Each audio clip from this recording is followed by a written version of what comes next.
What's up, everyone, and welcome into another edition of the Ryan Ripken Show. While I'm doing this, I'm going to put up the banner. I don't know. Here we go. Banner. Boom. There's the banner. Welcome to the Ryan Ripken Show. We have a jam-packed show for you today. Me and Ryan have sat down and done 3 interviews today with people across the National Football League, former coaches, former GM, all the above, so that we can get the content to you all. So we will be going through all 3 interviews today, each about 20 minutes long.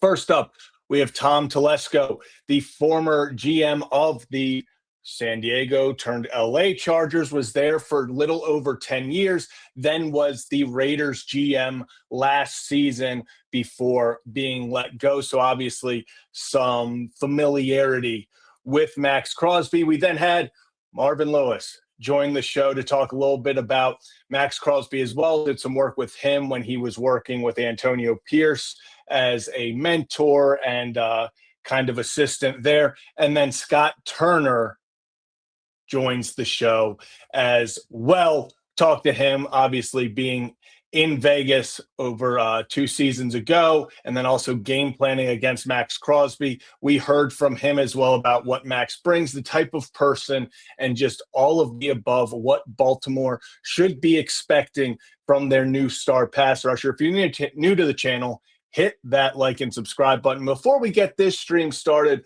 let's talk a little bit about AutoStream, where if you need something done, you need a little fix up on the car, head on over to our friends at AutoStream Car Care Center. Mention Ryan Ripken, mention the show, say we sent you, and get $50 off. Cannot be combined with other offers, but I don't want to keep you guys waiting too long. So here's what we're going to do. We're going to jump into the Tom Telesco interview, and then we'll regroup on the other side before we get into the rest. But here is former GM of the Chargers and Raiders, Tom Telesco. You've been around football, Tom, for a very long time. You have probably one of the best perspectives because of your occupation over time. Can you explain to me a little bit of this process? Because I turn on my TV or I look at my phone and it feels like a million deals are already done. But apparently, free agency just opened up, right? So could you walk us through a little bit of what the hell it really means, this process of a free agency? Yeah, I mean, it's a long process that starts way back in September, and it kind of all comes to a head yesterday. But you start in September, like who the free agents will be at the end of the year. So you have a pro scouting staff that they're responsible for all the teams in the league. We're doing extra concentration, extra focus on the unrestricted free agents that are going to be coming up. So during the fall, those scouts are doing reports on all those players, and those end right around December. But then also during the fall, you have a cap and contracts department that's really kind of getting some contract values, potential market ranges for those players, and they work on that through the fall. And then as you get towards December, January, you take those pro scouting reports, you kind of blend it together with the market values where you think they may come in. You combine that with your analytics department and maybe some numbers that you believe in, and you take all that information. And then at the end of the year, you're meeting with your coaching staff, meeting with ownership, and kind of deciding, hey, look, these are our team needs. This is how it lines up, possibly free agency wise. This is where the draft is. We think, it's still a couple months away, but this is where we think the strengths of the draft are, and maybe the weaknesses of the draft. And you put a game plan together of, hey, these are the group of players, maybe at certain positions that we're going to target. And then as you go into the combine, you start to get some information on players who may be available, may not be available, that may be signing back with their own teams, or potentially where their market may be. When I was with the Raiders, they had a really, really good contract department led by Tom Delaney. And they had market ranges on players that were probably 90% correct, but there's always that 10% of you kind of get some information like, wow, that number is a lot higher than we expected. Doesn't mean that players didn't get that number. It may come down later on. Then you go into free agency kind of with a plan. And for the teams yesterday that signed players early, essentially when that clock hits noon, basically, you're emailing out offers to the agents like that, as soon as, a real offer, and then following up with a phone call. And at that point, a lot of the players, they already kind of have maybe a small group of teams that they're interested in, and the agent knows that as far as fit. You know, there's also, I mean, obviously money's big. I mean, it's a money business, obviously, but you know, players have maybe certain coaches they want to play for, areas of the country they want to be, certain organizations they want to play for, and so you can make those decisions relatively fast once the money comes in. And yesterday, like it was fast and furious yesterday. And then you come in today and it's like, I don't think we've had a signing since I woke up this morning. There'll be more today. I used to all the time, like every free agency starts on Monday. Every Wednesday, I would write down a list of players who are still available. And it was always like, wow, look at all these guys who are still available. And now, you know, the price tags may have come down, but there's a lot that goes into the whole process, but it starts way back in September. Yeah, I'm glad you explained that because especially when you just said at the end, the email goes out right then for an official offer. But you're right. The process of this goes on for a long time. And then it's a frenzy. Then you're trying to pick the pieces up.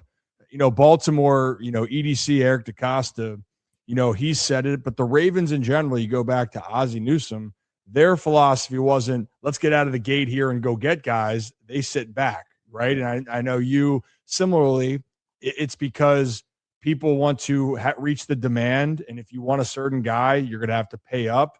You know, I'm curious in your mind, because you're talking about market. Right. And you said about there's people that are, it gives you an idea of what their market could be. I want to ask you this because I'm happy for him. He got the bag, and I know him personally, and Tyler Linderbaum.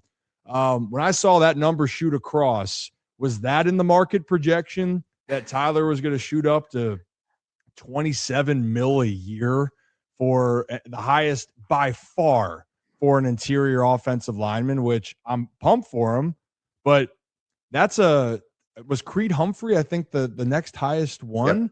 Yep. Yes. Now that blew it out of the water by 9 mil per year. Yeah, no, that was not on my radar. I knew he was going to pay a lot. And you knew he was going to be the highest paid center just based on supply, demand. And, you know, I think Creed Humphrey signed a couple years ago. So as the cap goes up, the contracts go up. Did I think it'd be 27 million? Not in a million years. I mean, that's like high left tackle money. And it's funny. So I've always been a huge proponent on centers. I just think if you want to have a big time offense, you need a big time center. They make everything go up front. All your big runs really come from your center getting out to the second level. And then they handle all the protection up front. So if you have a rookie quarterback like the Raiders are going to have, you need to have that veteran center to help them. We did the same thing with Justin Herbert when we signed Corey Linsley. We signed Corey Linsley at the time, he was the highest paid center in the league. And I always thought it was really good, really money well spent because they don't get paid as much as top tackles. Yet to me, it's a critical part of the offensive line. So even though you're at the top of the market for the center, it's still not top of the market offensive line money, and you're getting great value. Now this kind of blew it out of the water because now he's being paid like a tackle. But also understand that where the Raiders are, they were going to have to probably overpay to get him. Their situation is completely different than say where the Ravens are. The Ravens are a different team building aspect. The Ravens are much closer to the playoffs right now than the Raiders. And they had to do what they had to do to get him. Now it's a short contract too, which is, you know, usually if you're going to pay somebody that much money for that and that much per year, you want some extra years on the back end. So you have their rights moving forward, but they don't. It's a short contract. It's a 3-year deal. First 2 years fully guaranteed. The third year is almost fully guaranteed. It'll be guaranteed after 12 months or so. So huge deal. But look, if you're going to overpay, you just got to make sure you get the player right, the evaluation part of it. And he's an excellent player. So they overpaid, but they got a big time player. They did. And I just like to do it for the comparison side. You know, I'll get to the tackles here in a second because I was just looking it up for offensive, for wide receivers, because that was another number that popped into my head. I'm like, this is like wide receiver, top end wide receiver money too. There's 8 receivers right now that have an average salary, I think, over 27. Actually, it might be one more now with Alec Pierce jumping up that list to 28.5, but it's a small sample size. And then for tackles, oh man, let's go to left tackle here for a second. Average salary, there is only 4 players that are above 27. Yep. I'm curious. Could you guess the 4? Wirfs, Slater, Yep. Trenton Williams must be up there. Yep. Oh, who's the last one? The last one was just a recent one. He just a new destination with a team close to Baltimore. Oh, Tunsil. Yep. And so that one. So see, you're still locked in on this, and that's why I love to talk to you about it, because you're This is all I know, focused. Ryan. This is all I. This is all I've ever done. That's all I know. I have no other job skills. That's why, since I'm not a GM right now, I might as well just talk about it. Well, so before we get into a couple of the other ones, because and also a guy you spent a little bit of time with in Vegas, and now he's a Baltimore Raven. I think he's a pretty damn good player. Yeah. But also with all of this, you're still bopping on to Sirius XM, right? To break all this down in free agency. Where can people find you for all of that? So it's channel 88 on Sirius XM, NFL radio, and I'm kind of on time to time. I'll be on this evening, 3 to 6 Pacific, and then Friday 9 to 12 Pacific. But a lot of free agency talk. Actually, a lot to talk about the last couple of days, about all the signings, all the trades. So I was on yesterday from 9 to 12 Pacific, so right when free agency started. And I'm used as a GM, you're working with only your own teams. You're working for a small group of players and kind of working through that. But yesterday, you got 32 teams doing deals like this, and I'm sitting there trying to analyze all these. It was actually kind of fun. It was moving fast, and you gotta know the players right off the top of your head as they sign, so you can talk about it. But it was fun to kind of be a part of on the outside looking in. But we'll do the same thing tonight, same thing Friday, and it gives me a chance to get some opinion on football and keeps me engaged. Like, I have to keep up with this and study from the outside. Yeah, I as people in my audience knows, I come from the baseball family, so baseball's in my DNA. Like, and you say that's all you know. Football's in your DNA, right? Yep, so that's it. There's ways that you look at it and dissect it, and also you love it, so you want to see what the hell's going on and what's next. And it's a fun time. I can understand it's a stressful time if you're a GM or a fan base. I know in Baltimore they lost, gosh, Zach, the list is what, 7 Ravens have gone now, something like that. It's up there. Yeah, it's up there.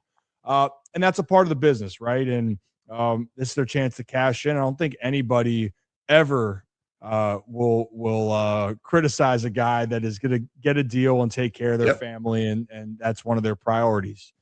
But I think people are forgetting that the Ravens did make probably one of the biggest splashes, and it wasn't during free agency. It was a few days prior when they acquired Max Crosby, which it's not only – I want you to talk about Crosby, but also the Ravens did something that they've never really done, Tom, is give up first-round picks. They gave up not just one, which is this year's first-round pick, a mid-round first pick. They gave up next year's. So maybe walk us through, in your mind, how you view this deal, because I think it's safe to say Crosby is elite of a player, but is there a downside, or could you wrap in this whole conversation with this move that Baltimore made? Yeah, I mean, every move you make, there is always going to be some downside. There's just no 100% guaranteed moves. And this one, I agree with you. Like, it's a little off brand for Ozzie and for Eric DaCosta. But I think they just felt like it was necessary, trying to capitalize on Lamar Jackson's current window. And they had gone the draft route for pass rushers the last couple of years, just haven't hit big at that position. Now, pro scouting wise, they have hit big a couple of times, most recently with Kyle Van Noy. Kyle Van Noy gave them excellent production from that position. But, Max is just different. This is a all-pro player, premium position. He puts up pressures, hits, sacks, despite all the attention paid to him by every offense. So he's such a unique player. Like, I just haven't been around very many like him. He's 6'5". He's got incredibly long arms. He's explosively quick off the edge, and he's got like this Gumby-like flexibility that, whether he's turning the corner on a tackle or getting skinny working back inside, he's getting chipped and doubled all the time. He can convert speed into power. And despite all the attention they paid him, even with doubles and chips and tight ends and running backs chipping on him on the way out, he's always gaining ground to the quarterback. And then his desire to finish plays is kind of legendary. So you have all of that. And then even if he doesn't get to the quarterback, he's got this innate sense, especially with his length, that to get up in passing lanes and knock balls down. So he just changes the math for offensive coordinators with how you're going to play the defense that he's on. And he's a game changer. So, but, with that, he's almost 30 years old. He's got a lot of mileage. Like, he plays every snap. Not only every snap, he plays every snap in practice. And he plays every snap in practice like it's a game, like it's the last play of the game, which you love. It's up to us to try and pull him back a little bit, but he doesn't want to get pulled back. So you have to kind of respect that. But there's also probably nobody better conditioned than I've seen the way he is. But he's just a unique player. And look, he's a premium player, premium position. It's going to be expensive. And, 2 first-round draft picks. And the fact that it's the 14th pick, that's key, especially for the Raiders. That's usually a team trading for a player like Max is going to be a playoff team who's just trying to get over the hump. So if it's a playoff team, they're usually picking in the 20s, mid-20s, even higher. So for the Raiders, this worked out perfect. This is a playoff caliber team. They just didn't have it great this past year, really due to injuries, and a lot of players didn't play to their capabilities last year, but a lot of it was due to injury. But for the Raiders, they have 2 first-round picks, and one of them being the 14th pick of the draft. I think it just worked really well for both teams. I think so too. And the other team that apparently was interested was the Bears, but the Bears' little playoff push, had that pick a little bit later on. And, yep. You're right. If you're competing, you're really looking at a 1-year plan of giving up a very valuable asset. Not that a first-round late pick isn't valuable. It is. But if the Ravens are going where they hope to go, you hope that's the final pick of the first round. Yep. So, it's definitely has the risk, but to your point, how you just described Max, you described him as the player, and then you started to describe his drive and motor in practice, which I don't think, that's also, people saw at the end of this past year, right? There's reports out of he was so frustrated being shut down, and maybe that's kind of led to this next movement.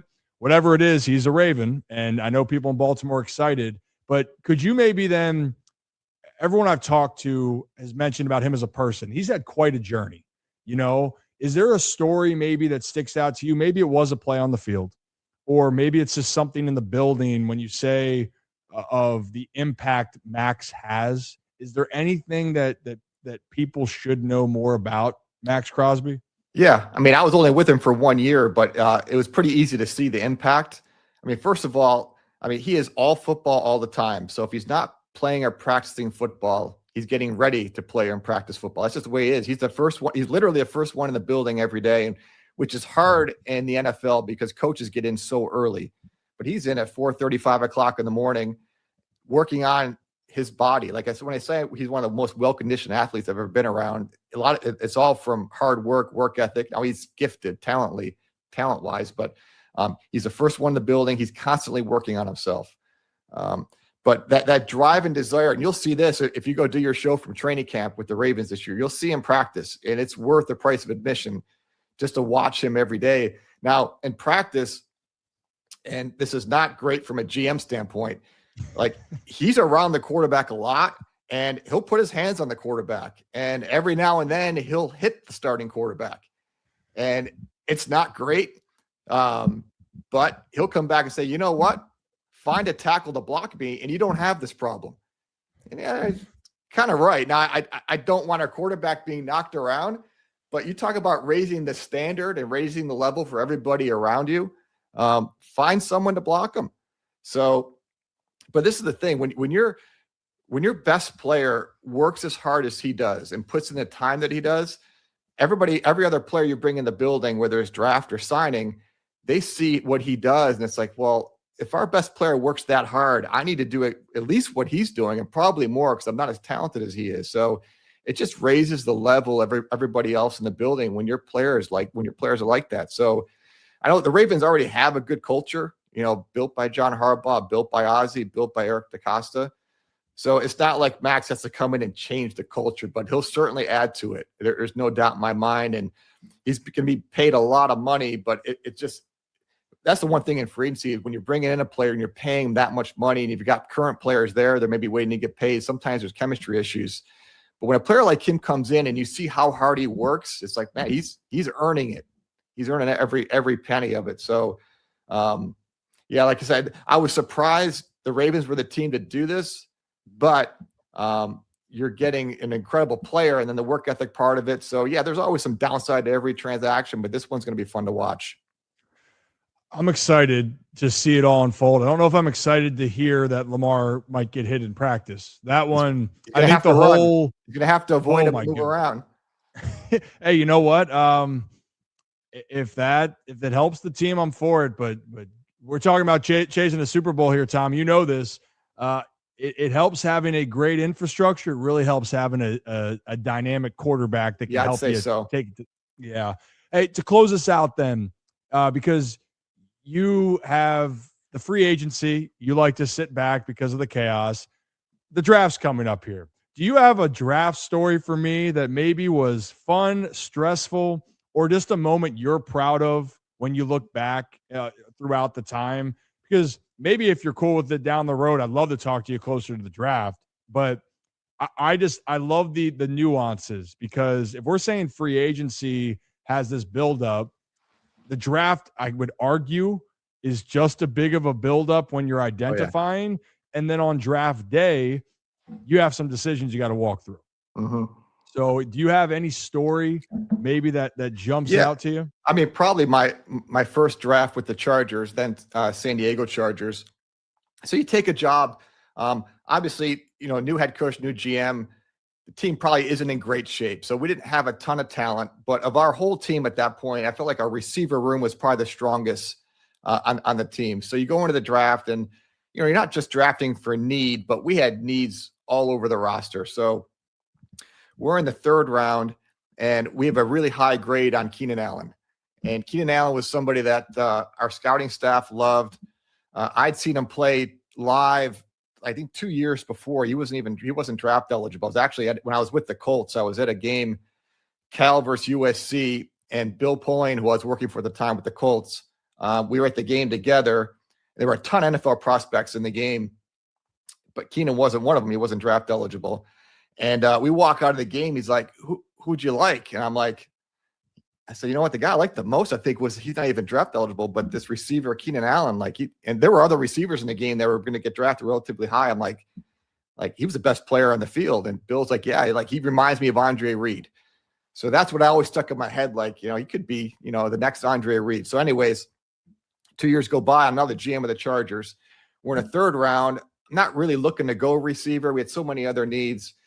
We've got first round grade on them. And our director of player personnel was JoJo Wooden. And you have a big staff of people. Like GMs don't sit in the draft room and just pick whoever they want. Like you have a big staff, you got a coaching staff, head coach, scouting staff that gives you information. You make a final decision. And JoJo's like, hey, what do you think about taking Keenan here?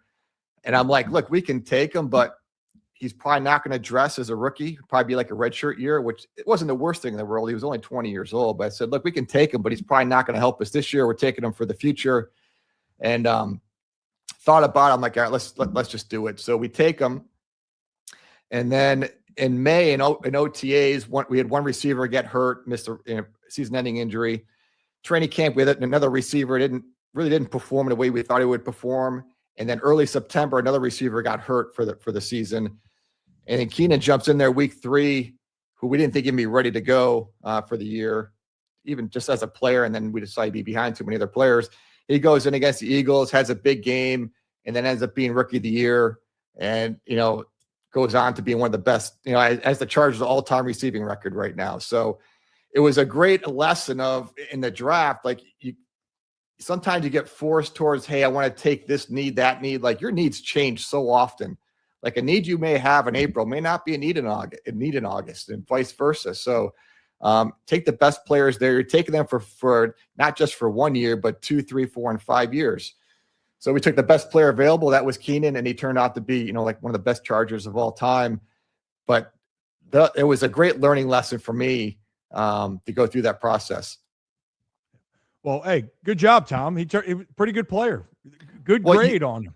You asked for stories. I'm not going to give you a story of a player that we completely missed on. I'm going to give you a story of a player that we hit on. Well, okay. Well, maybe in the future you can give me a player you missed on. We want to talk about the good and the bad. Yeah, we got plenty of those. But I think what I love with that is it doesn't go the way that people think about this. And I appreciate you being honest with it, but this was the 2-year process before. And then you trusting your staff around and thinking it out. And it just goes to show you injuries happen in football, guys underperform, and opportunities arise. And for Keenan, you took him, you liked him, and when the opportunity presented itself, he didn't miss it. Jumped on it. Yep. It was fantastic to watch. So you mean we talk about all this and then I can get all this on Sirius XM later on tonight? Yeah, oh yeah, we got it all. I mean, we got so much to talk about. But yeah, I'll be on tonight. I'll be on Friday afternoon. But yeah, Sirius XM NFL Radio. So that was former Raiders and Chargers general manager. So Chargers, then Raiders general manager, Tom Telesco. Appreciate Tom giving us a little bit of time this morning. And as we keep this thing rolling, next up, we're going to head over to our sit down with Scott Turner, former interim offensive coordinator with the Raiders, obviously crossed over with Max Crosby. And he talks a little bit about that practice mentality, what it's like as an OC trying to practice going up against Max Crosby. So without further ado, here is our full sit down with former pass game coordinator for the New York Jets and former interim offensive coordinator for the Raiders, Scott Turner. When you were involved with teams, you were then already on a staff, right, of what's going on. Is there any insight to, were you ever fully in on some of the conversations of, hey, we're identifying these players, this could be an option, like from a coaching's point of view? Yeah, for sure. Pretty much like, when the season ends, normally you get a little bit of time off. And then one of the first things you do, you get back in the office is they'll give you your free agent list. And a lot of times, like you'll have some time off and the personnel people, they might email it to you ahead of time.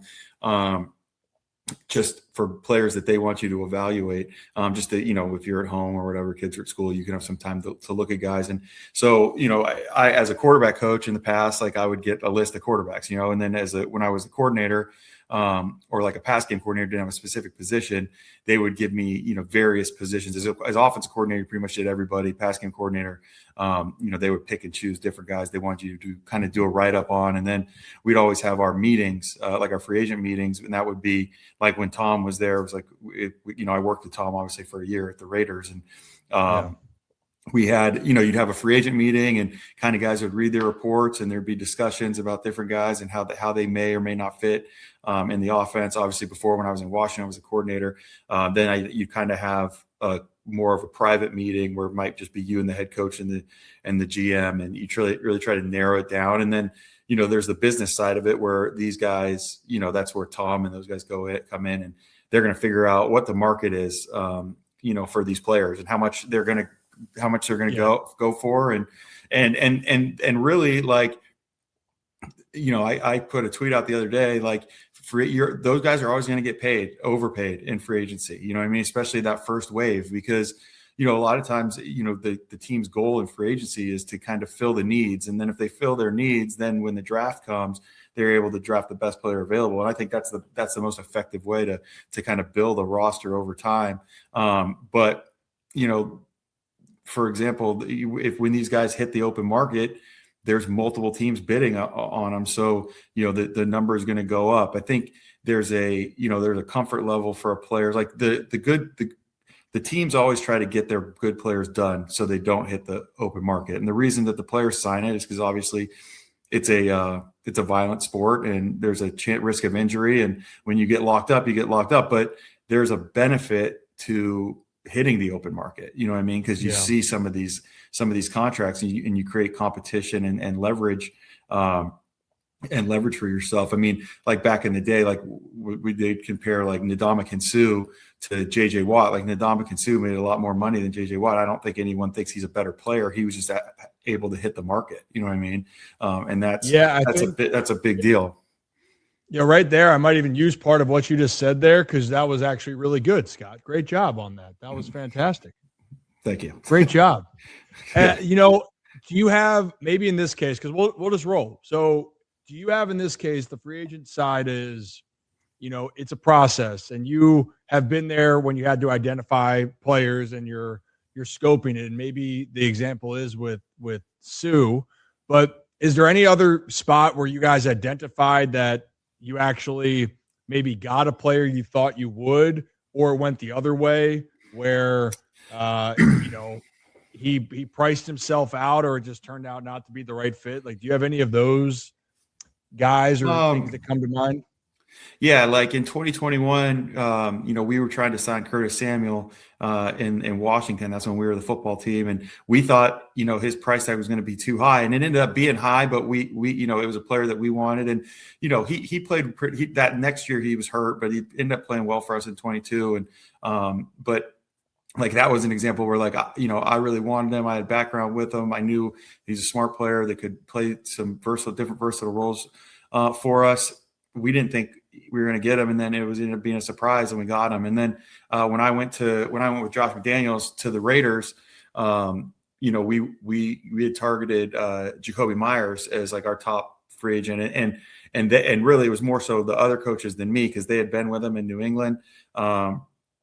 And we didn't really necessarily have the money, but then we ended up trading Darren Waller to the Giants, which opened up some, the money for us, and we were able to sign Jacoby, and and now he's in Jacksonville. But I mean, Jacoby was a great player to be around. One of my favorite guys I've ever been around.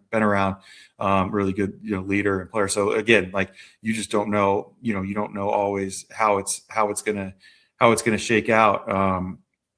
Some of these guys, I can't think of a specific example, but they just get paid so much money from other teams that it's just like, whether it's a cap problem or a cash problem, there's a line that the team doesn't want to necessarily cross. Well, and that first day, clearly some of these teams are comfortable with crossing that line if they got the cap, right? I mean, the Raiders, since we're just mentioning them, they spent big on the first day. They had obviously Linderbaum's the big one, but then they spent, I think they had 3 or 4 other deals. I don't have off the top of my head, Zach. Maybe if you have that list, you can pull up. They signed the linebacker N'Kobe Dean from the Eagles. They signed Quay Walker from the Packers that are both going to be starters for them. Off the bat, and they had a lot of holes to fill, but also they had the cap. You know what I mean too, like. Based off how that roster has been constructed the last couple of years, they had a lot of space. And, I think the hardcore fans do, but a lot of the fans don't understand is like, there's a minimum cap too. Like you have to spend a certain amount, you know what I mean, in order to be cap compliant. There's a max and a minimum. So they had to pay somebody, you know what I mean? So, you said that's how you see some of those contracts, because they're going to have a rookie, you're going to have a rookie quarterback. So the quarterback's always normally your biggest cap hit, so they can save money there. So this gives them an opportunity to spend a little bit more.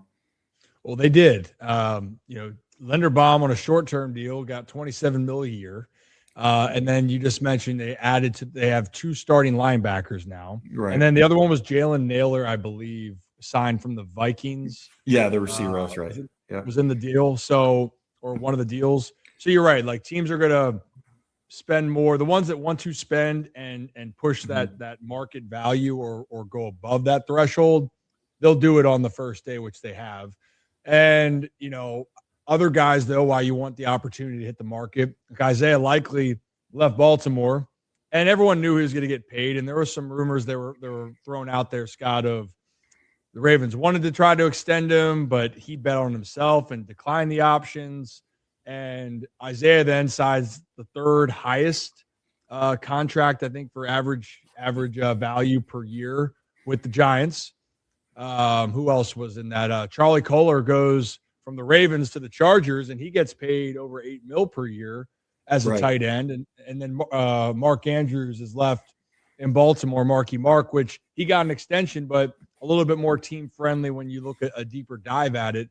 But that's to your point. right? The players want to max out on the chance, and they have, and Tom even said for his philosophy typically, and I know it's the same with Baltimore, they don't like to jump early. They really don't, because these numbers, I am happy guys are getting the bag. At the moment, that's a lot of money from a business side. So I get it, right? So, Right. Is likely the third best tight end of the NFL. We'll find out. But Right. contract wise, that's what he got paid.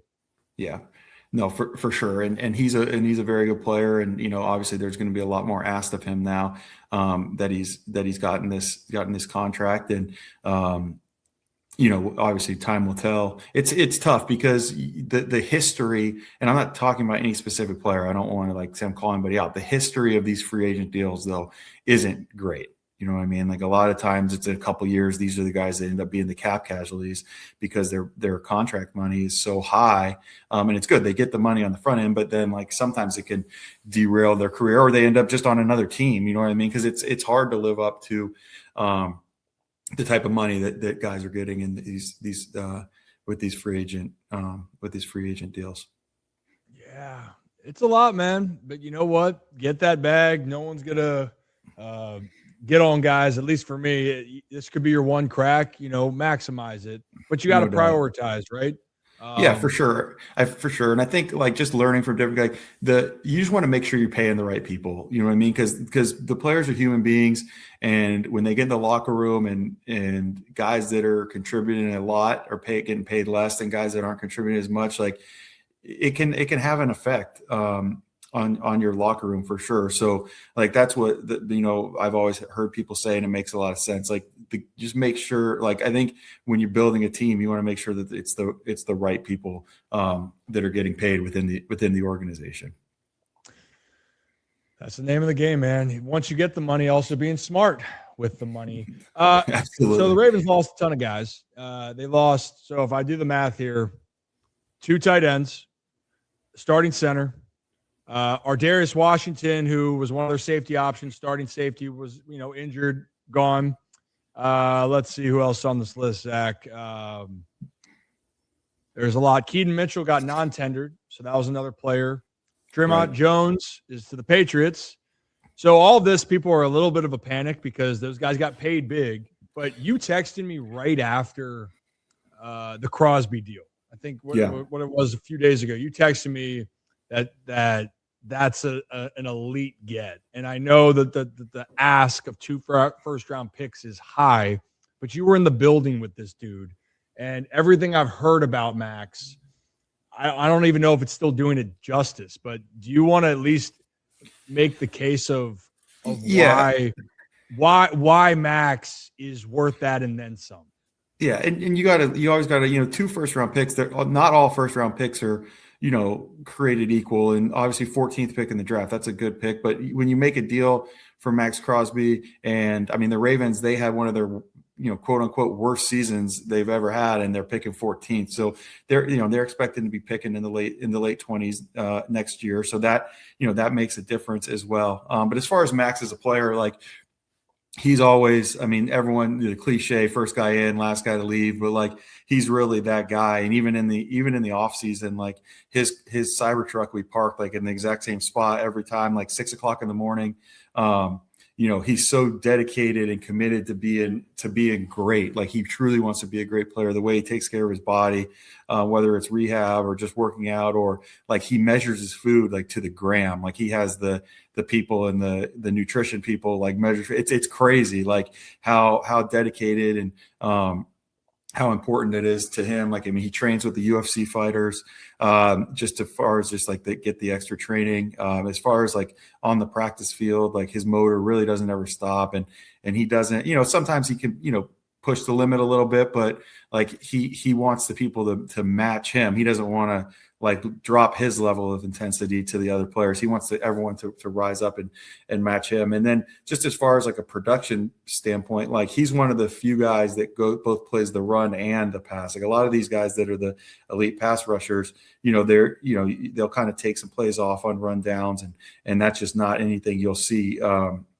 from Max, and I made this point, I think on Twitter, that he's never played. He hasn't played a lot with a lead. You know what I mean? So like, everyone, you want to talk about like the quote unquote sack numbers, like those numbers are going to go up because, the Ravens get a lead. They play with a lead, and that'll enable him to really rush the passer, be in more advantageous situations than having to, play from behind where teams are more ball control and, have a plan for him and not really have to, risk it. So in that case, right, I think the circumstances where people, if you're a football fan, like, Mad Max, you're aware of his game, but I think where people consider him as far as the elite player, I'm not saying that they're underselling him, but you're right. When your team's losing constantly, maybe you're not brought up as much. And I know the Browns had a down year and Myles Garrett has the huge record, but the Browns defense is a unit in itself. But right. When we're talking about the great pass rushers or defensive players, Myles Garrett, TJ Watt, both in the AFC North. Trey Hendrickson was, and we'll see what happens with him here as we're recording. He'll probably sign right after we finish this. But with all these elite names that are out there, I think some people are wondering, because he got traded last year, Micah Parsons. He went for 2 first-round picks and then some. I think some people are trying to figure out what category is Max in. And from what you're describing and how I feel, I certainly think that he is in that top defensive player category. But I think because of the circumstances, he's not talked about. Do you think that's a fair assessment when it comes to game planning for game records, that Crosby's at that top of the list? No, he's definitely in the same category. He's one of those guys, if you don't have a plan for him, he can totally ruin the game as far as where the chips or backs or, sliding the protection to him, running away from him, all those different things that you do for those types of players, Myles Garrett, TJ Watt, Micah Parsons, he's in that category. And I think what you're saying is right. Like the Raiders, again, they haven't been winning. And then also like being as a West Coast team, being in Las Vegas, a little bit of a smaller market, like I think that all contributes.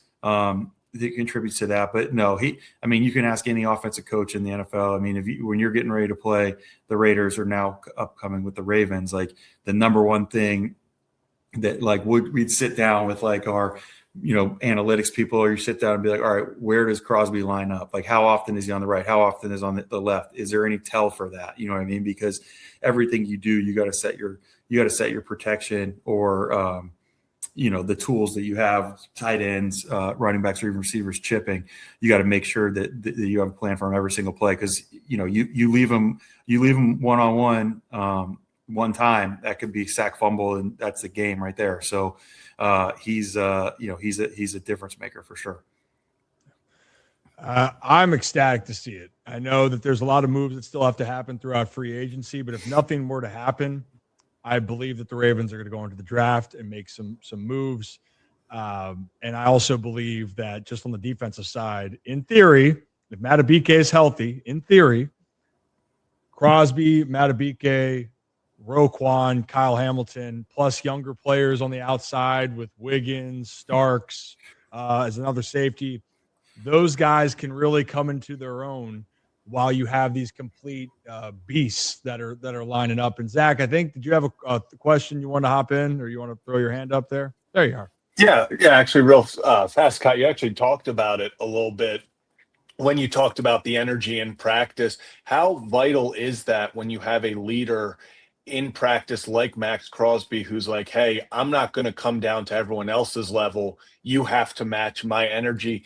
How important is that to a team aspect of having that guy that you can point to and be like, hey, we need to be like that.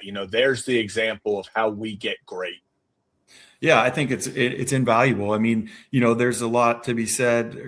Obviously people give the pregame speeches or get up in front of the team, but to me, the guy that can be a vocal leader, which Max is as well, but then also backs it up with his practice habits every single day, and not just at practice, but like I said, first one of the meeting, like he's taking care of his nutrition. He's doing the extra work in the weight room. So he's the best player on your team or the best player on your defense. like nobody has anywhere else to hide. You know what I mean? Like, what are you going to say? Like, if Max is doing it, why can't everybody else should be doing the exact same thing? So there's no excuses. There's no well, the way for guys to kind of point their finger, and because you've heard stories or been around guys that are the better players and they're getting by on their talent, so maybe they don't do all the little things, and then there's a trickle down effect with that. You know what I mean? Where like you're not going to get any of that with Max, which is great to see. It's great for the organization, and that's why I think you feel good about making this trade and paying him all this money and giving up the assets that they did. Yeah, I mean, it's an historic move for the Ravens because we just don't see it. It doesn't happen for them. But the control for Max, and if you think he's that elite type of player, the one thing that the Ravens have had inconsistent success has been in the pass rush department, getting pressure. Obviously, with Mike Mack in 2023 in that defense, I mean, they were elite. 2024 down the stretch, they were really, really solid. But then last year, for whatever reasons, there was that setback. Injuries, just lack of execution is just the best way to put it. And the one thing that the Ravens have had has been that kind of killer sensation on defense. And it was the first time in a while that a lot of people can sit there and go, I didn't see it. Like I didn't feel that watching the Ravens defense play. So I'm excited about it. I mean, there's a lot to be excited about, Scott. I mean, heck, we were just joking about it before. Draft's going to come up soon. World Baseball Classic is going on, by the way. You've seen how great baseball is, right? I know. Well, it's fun to watch. It's just fun to watch how United States team is, but like some of the other countries, like how into it they are. Like the Dominican Republic team, it's like a party. The whole game's like a party, and it's just fun. Like it's fun to watch. And I'm a very casual baseball fan. A lot of it just has to do with like when baseball's getting good in the fall, like summer and fall. That's like when I've always been my busiest, you know what I mean? So I played it growing up, everything like that. And, but getting to know some of these younger players, watching, I didn't know much about Bobby Witt Jr. and I saw the plays he made yesterday. I'm like, this dude's unreal, So, it's been fun to watch some of that.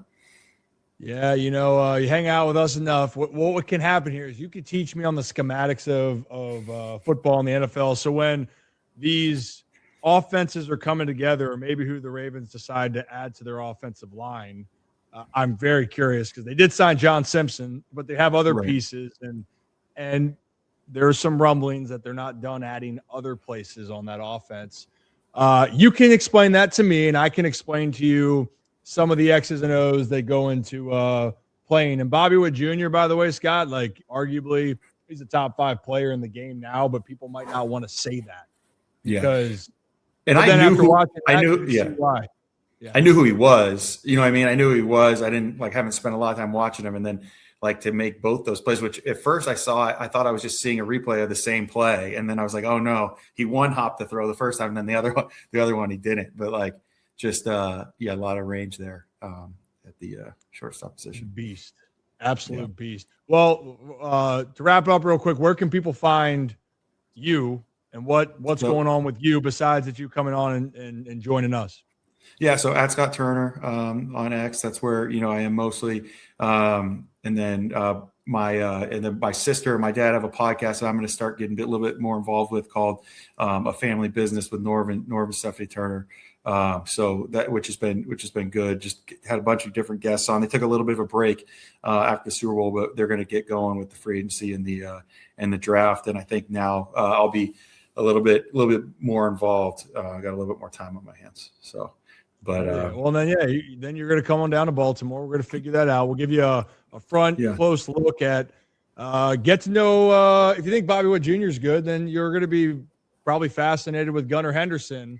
And you might try to convince him to play football, but that time has come and gone. That dude is built like a linebacker. I saw he had the first game. He had 4 hits in the first game. So I've been following it. So, I was more aware of him because of just the Orioles. You know what I mean? And I have one of my best friends is like diehard Orioles. So I kind of would follow it through them. And I don't, like I said, I've kind of rooted for the Orioles. So I was more aware of Gunnar Henderson than I was of Bobby Witt Jr. So. Well, we'll have to again get you guys more acquainted with Absolutely. with the group. So, yes, Scott, appreciate you, man, as always. And appreciate Scott for taking time with us, as Ryan just said there. Awesome to hear some more inside and behind the scenes kind of stories from Max Crosby. Next up, though, as we continue, we are on to our third interview of the day. Former Ravens defensive coordinator, been around the league, former Bengals head coach, then moved on and helped out with the Raiders when Antonio Pierce took over as the head coach when he first took over as interim head coach. So had to ask him one about just things going on with free agency, all of that, but also even more stories about Max Crosby, including maybe how his jump shot looks. So without further ado, let's head on to our final interview of the day where we sat down with Marvin Lewis. Things around free agency or the draft that sticks out to you of a story to kind of explain to people that what goes into these moves actually happening? I think one of the theories, I think with free agency is when you bring a guy in, particularly a veteran player, you got to bring him in, and hopefully what he does has to be what you do. Yeah, because it's hard. The guy's always going to revert back to what he knows. So I think some of the better free agent moves have been plug and play guys because the team they went to, they were familiar with already, the scheme, maybe the verbiage and so forth. And they wanted this is what this guy can bring to us, and this is what we need. And they so let the with guy that, excel. Yeah. So with that, we can start from there. Are there any examples you can remember, whether it was your time in Baltimore, being in Cincy, spending time with the Raiders, any of those circumstances where maybe there's one player that fit that narrative of, well, he came to plug and play and he was great, or one of the other guys where it was a, it was a process that the fit maybe didn't work out the way that was hoped. Well, I think, let's start with, obviously, when I started in the NFL, my second year, we brought Kevin Green to Pittsburgh from the Rams. Mm-hmm. And Kevin didn't necessarily play the position we wanted him to play the year before in LA because they had changed. But in his first two seasons, he did what we did. And that's what we were looking for, to put him opposite Greg Lloyd. And the two of them pushed each other and made each other better, which was outstanding. And that was the best, thing. I think in '97, when we brought Mike McCreary to the Ravens, we wanted an opposite, somebody that could rush. We drafted Peter and put Peter down on the other side. And Mr. Modell used to call me into his office and say, Marv, why does Rob Burnett only have 3 tackles or 2 tackles? And I said, well, Mr. Modell, Rob Burnett's having to play 2-gap defense in order for us to keep Peter Boulware on the field for 3 downs. Because that was one of the things that Ozzie challenged me with, that if we're going to put our chip on Peter Boulware, I want him to be able to play for 3 downs. That was really important. Yeah, I think that's the type of stuff right there, Coach, where it's kind of doing the dirty work to allow someone else the opportunity to do what he needs to do, right? And that's the team component. I like to say in baseball, the closer, they're more glorified, right? They're closing down the game. That's nice. But the setup man and the guy before him, well, your job is to allow yourself to get there. And then that last guy might get the glory. In football, the pass rusher, you get sacks, people talk about it, but they don't talk about the guy that's maybe allowing the opportunity for the sacks to happen, right? That's kind of what you're alluding to. Yeah. And I think, I think Shannon Sharp, Rod Woodson, tremendous addition. I had been with Rod in Pittsburgh, so I knew what Rod could do. And as Rod got later and we could draft Chris McAllister, we moved Rod to safety. And I call him up the morning of the draft. He says, well, you think I can't play anymore? I said, Rod, it ain't that. We're just going to try to get the best guys on the field. And I think we may end up drafting a cornerback today. And then prior to then Shannon Sharp comes in and he helps give Ray more credibility. It was okay to be special. Rod gave it to him. Shannon gave it to him. And then the next year, prior to winning the Super Bowl, we had Sam Gash and Ben Coates. And I tell Ozzie that day, the defense got better. We got two guys that were going to help make first downs for the offense, keep the defense on the bench drinking Gatorade. Because that's all my job was to get them back to the bench to drink Gatorade without the other team scoring as quick as possible. And it's as simple as that.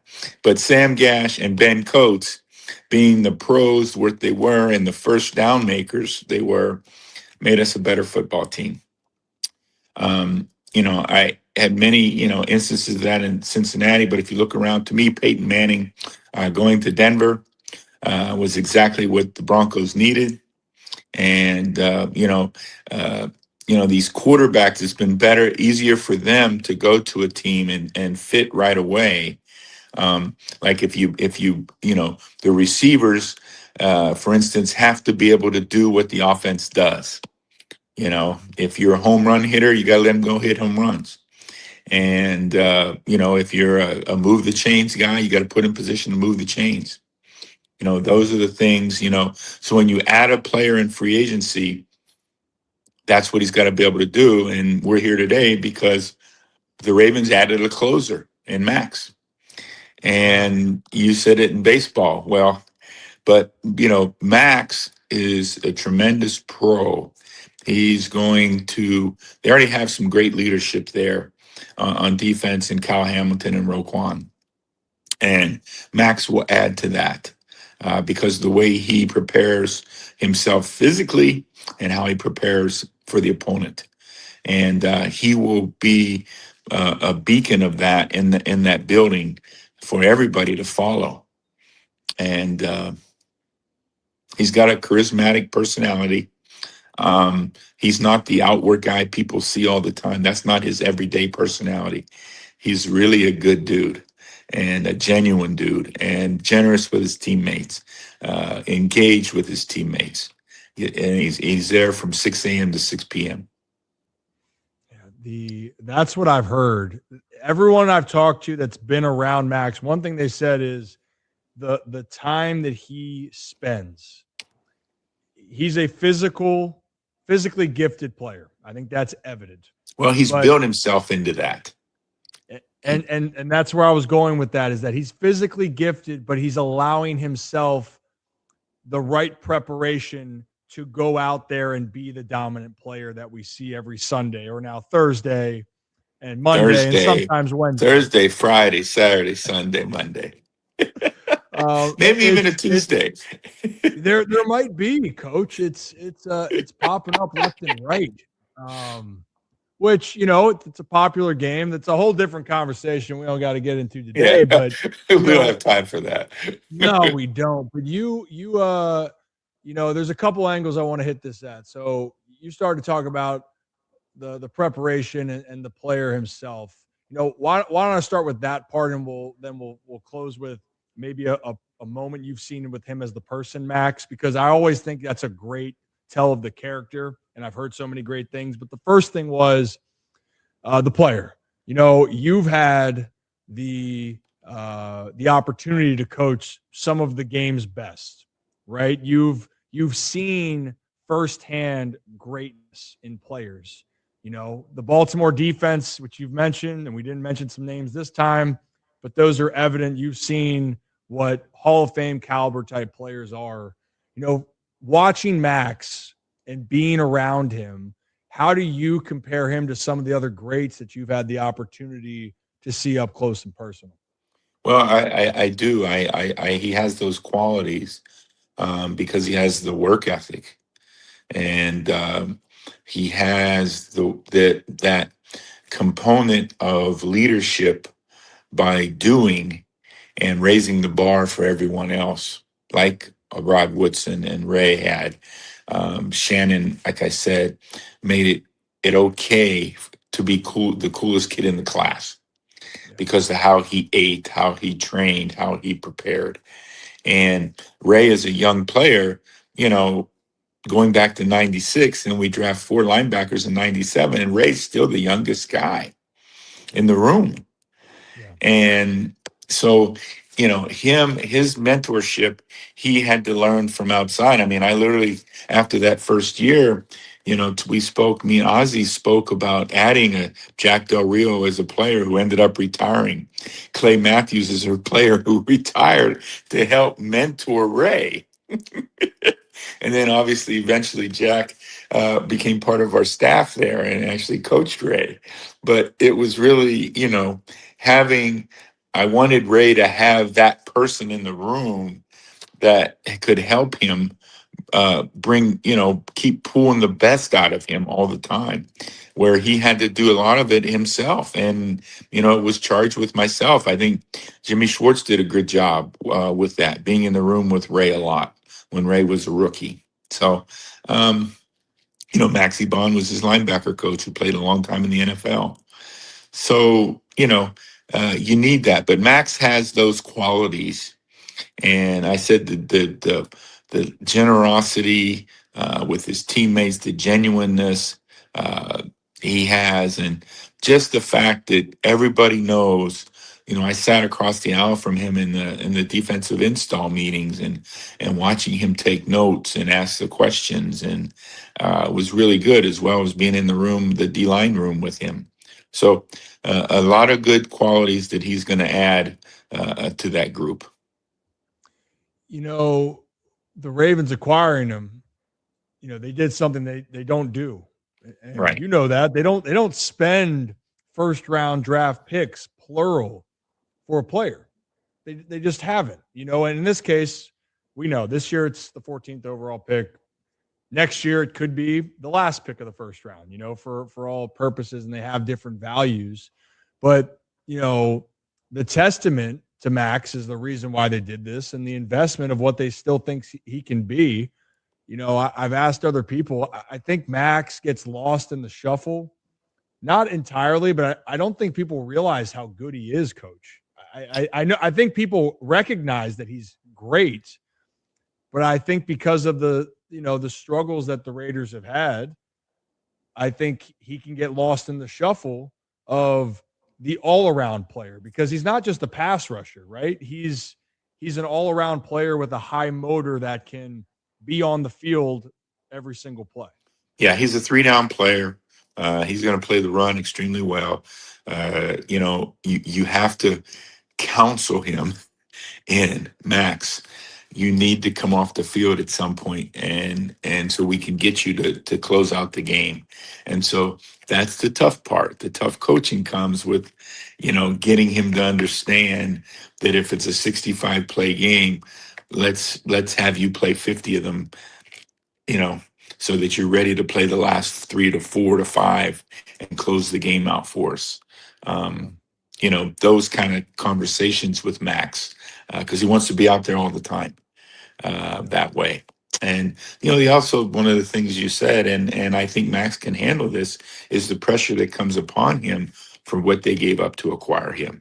And I think he can do that. He can shoulder that responsibility and will kind of relish it that way. And you just don't want him to put too much pressure on himself. Let the game come to him, you know, that way. Yeah. At the end of the day, you know, the great ones always find a way no matter where they are. You know, when you learn the best way to utilize it, I know, and you'd probably agree with this as well. You'd much rather have a player that you're trying to say, hey, we got to rein you back a little bit, instead of the ones that you want them to do more, right? Yes. Max is a guy that, you know, it makes it easier to coach, right? And with Max, it seems like he has those intangibles, but maybe to put this all together, the character, you mentioned it, and maybe there's a story that you've seen from behind the scenes, because in Baltimore, and you know this organization as well as anybody, there's great people in this organization in Baltimore. There's a lot of high character individuals, and Max Crosby is now just another addition because he is not just a special player, but he is a high character guy. Is there anything maybe behind the scenes of not even saying meetings, but just you said about him being genuine? Is there any Well, stories that maybe you can remember and stick out to you? Well, I think, I got an opportunity to go. He has the Max Crosby Foundation he had, and hopefully he continues with that for raising money for mental wellness and so forth. And also, I think the other component had to do with animal abuse, which was interesting. Yeah. um, you know. But I said he's been a good father, a good husband, very genuine that way. We were in California that year in 24, coming to training camp, and it's just that part is very genuine. Uh, he went out and bought everybody in the D line room like tennis shoes. They all had matching sneakers, Air Jordans, and and the coaches that were in with him, and Rob Ryan, who somehow Rob always wiggles his way into everything, but it was kind of hilarious, But that's the guy he is. He's going to share with his teammates. Uh, Loves nice things. Just like I said, I don't think I even told you. Like when Antonio was going to take over, when they asked him to be the interim head coach, he called me and said, "Hey, when can you get here?"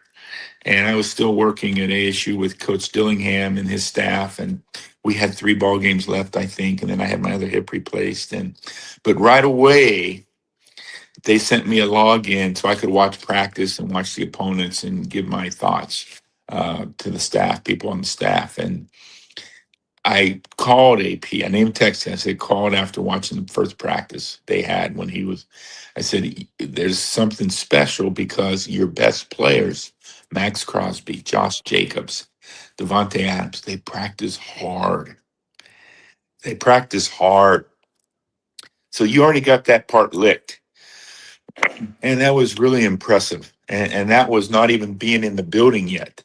I hadn't even gone to, Vegas yet. And I was from here in Arizona. So impressive that way. Yeah.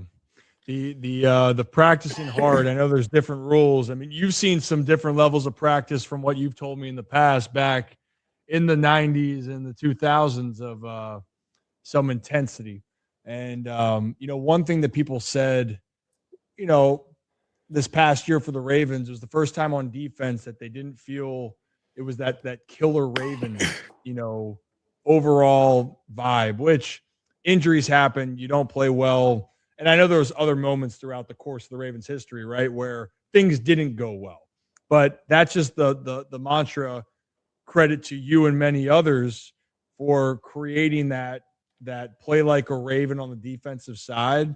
And it just feels like Max is going to fit that, He'll so fix I'm that, yeah. excited to see it. To a T. To a T. And he'll raise the bar. He'll raise the level for everybody. Yeah. And the offensive coordinators in the AFC North who got to see him twice a year, they got to figure it out.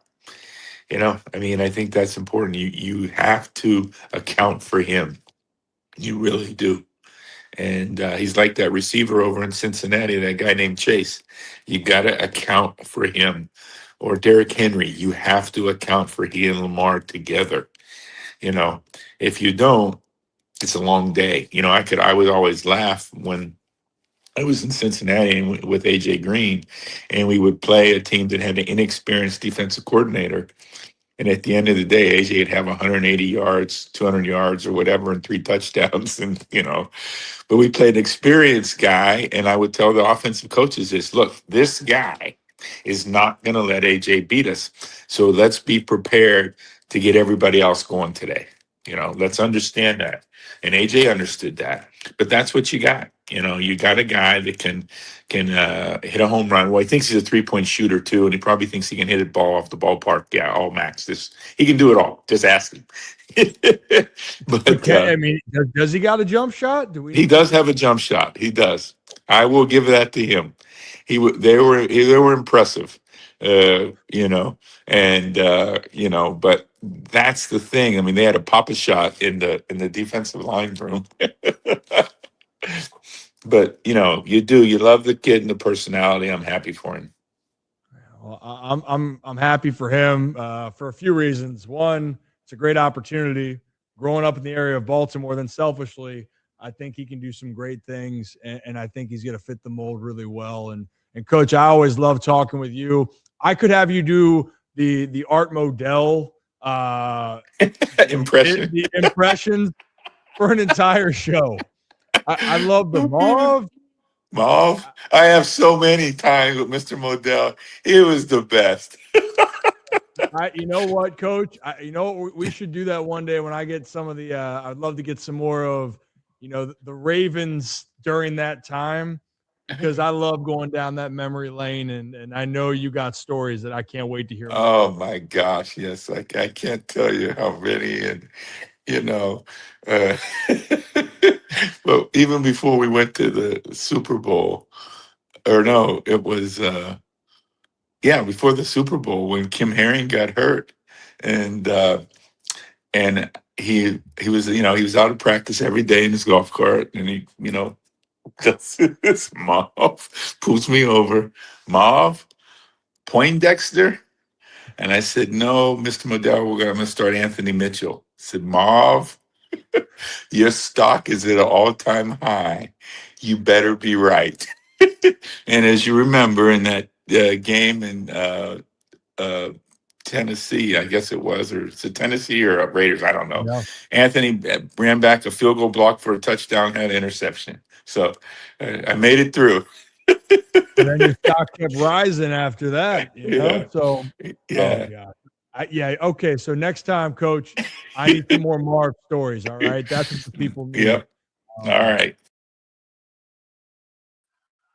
Awesome. And once again, shout out and thank you to all three of our guests today, Tom Telesco, Scott Turner, and Marvin Lewis, for joining us. We are going to have some more content for you all coming out over the next few days. Live shows will still be at 3. Not sure who will be joining, but I will at least be here to help break some things down, have a few guests planned out for tomorrow as well. But before we get out of here, did want to take one more trip over to AutoStream Car Care Center, where you can get $50 off when you mention Ryan Ripken. It cannot be combined with other offers.